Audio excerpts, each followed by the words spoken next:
So great, and we've got these fantastic panelists. I'm just going to kind of go down the line alphabetically and start with Sharon. What market data is most important to your business? Well, Paula, that would be fourfold.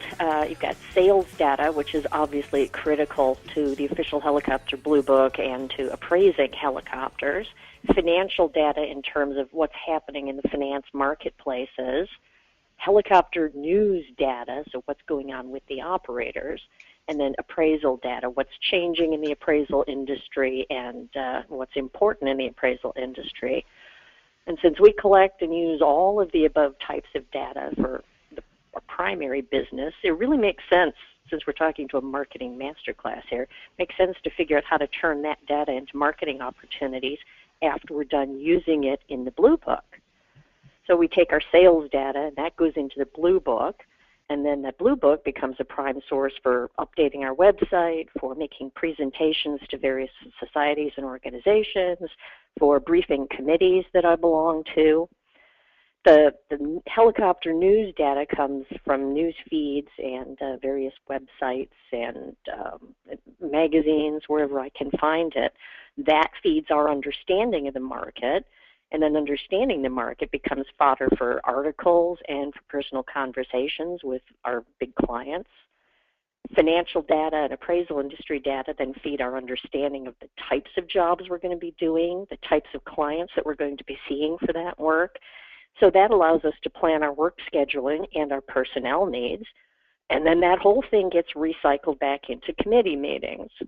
And I mention committee meetings a lot because I found that serving on industry committees does a lot of things for a company. It confers an expertise on you.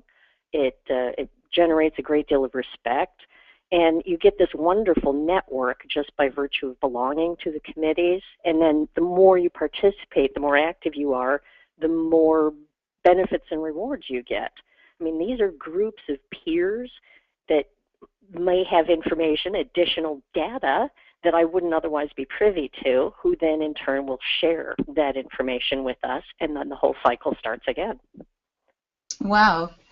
And Sharon, I know, with a lot of our clients, we tell them that they need to be a rock star, and they kind of resist that idea. But, being on those committees really kind of helps you get that visibility and also get that exposure, and the information from being involved in those groups, and that really helps you be the rock star for HeliValues. Absolutely. I mean, by joining committees from early on in my professional career, I got to know people who were presidents and CEOs of manufacturers and their marketing people and higher-ups in the ASA and the Royal Institution of Chartered Surveyors, and those people have led me on to further generations of new CEOs and new CFOs and people within the operations that really have been fabulous sources of information and fabulous sources of incoming jobs, which is always critical. Right, absolutely. So you use it for both ends of four sources, and all four get used in two ways, if I'm understanding that right. At least two ways, yeah. One thing feeds the next. It's a big cycle. You get the data, you use it for your business, and then you turn it around and use it to market yourself as an expert. Excellent. Great. And Doug, I know you have a very different background and experience coming into this, and you also have a very clean way of looking at data. Well, that's probably because two words you normally don't hear in the same sentence is marketing and engineering. And I am a mechanical engineer by trade, and in that world we tend to look at everything, and if we don't have data and we haven't been able to prove out the data, it doesn't exist. So for Tanis Aircraft Products, we are a manufacturer, and we sell product to end users, but also to service centers, to OEMs, to EMS helicopter operations, flight schools, etc.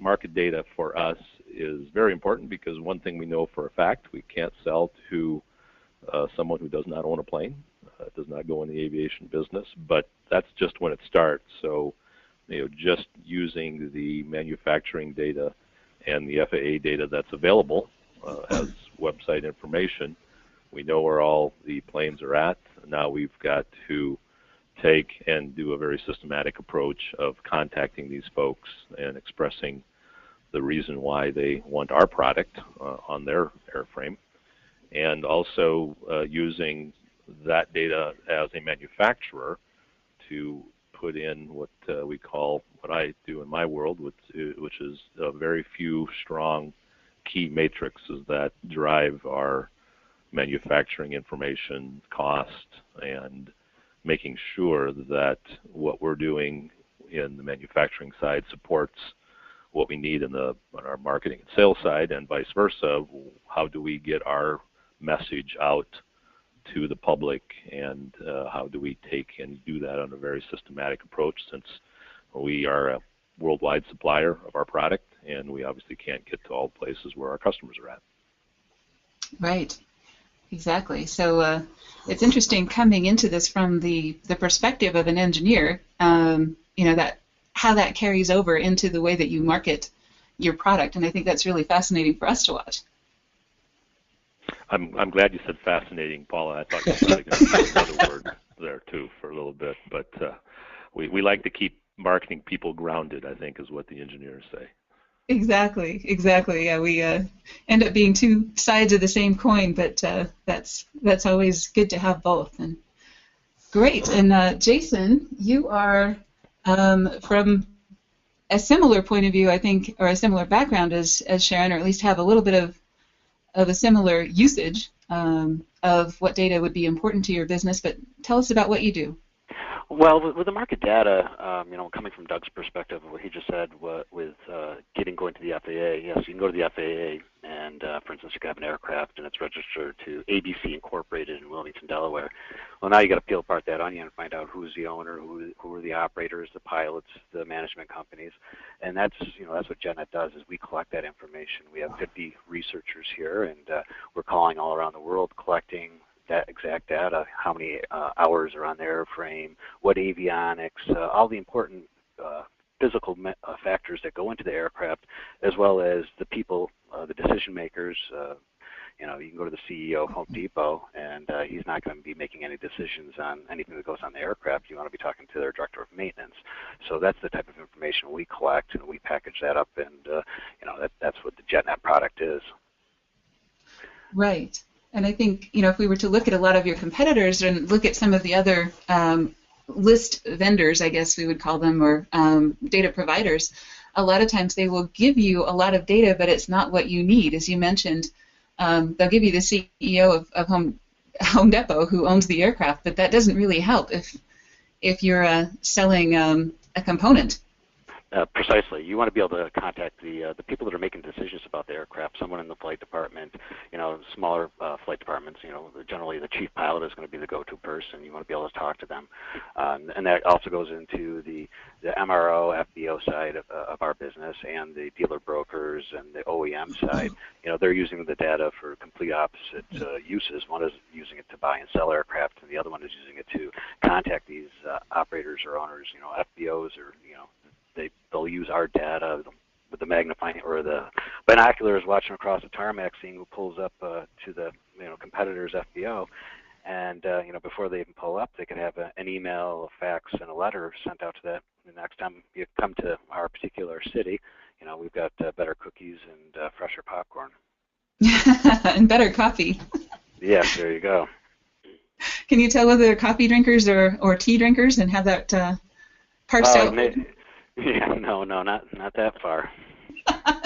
No, I'm just actually joking, but whenever I call Jason with a question or a request for a list, there are always a lot more questions that he asks us that I hadn't thought of in terms of how are we going to use the data and so on. And I think it's really interesting that you can go as far as you do with parsing that data out. Oh, thank you. Yeah. Great. And John? Well, we're all about market research and market data, obviously, because we have such a long sales cycle, which is approaching between 8 and 9 months. So one of the things we look at, among many others, is what's in our pipeline, how do we get more in the pipeline, what are our revenue projections 3 months out, 6 months out, and so forth. Even though Excel is a very good tool, I find that I fall back on some utilities I had back when I was consulting with IBM and doing stuff for them, and I export from Excel, and then I can actually parse out letter by letter, dollar signs, anything I want, and put it back into Excel. So we do a lot of in-depth analysis of market data, and basically we need to keep our pipeline full because in our particular business, it's all about customers, not avionics pieces and parts and jet airplanes and fuel. True. That's a good point. And, I think that's true for everybody, though. I mean, even if you're in the business of avionics or fuel or whatever, your business is all about customers, and keeping track of that pipeline is really pretty key. Yep, it is. Right. Otherwise, how do you know how much money you're going to be making 3 months from now?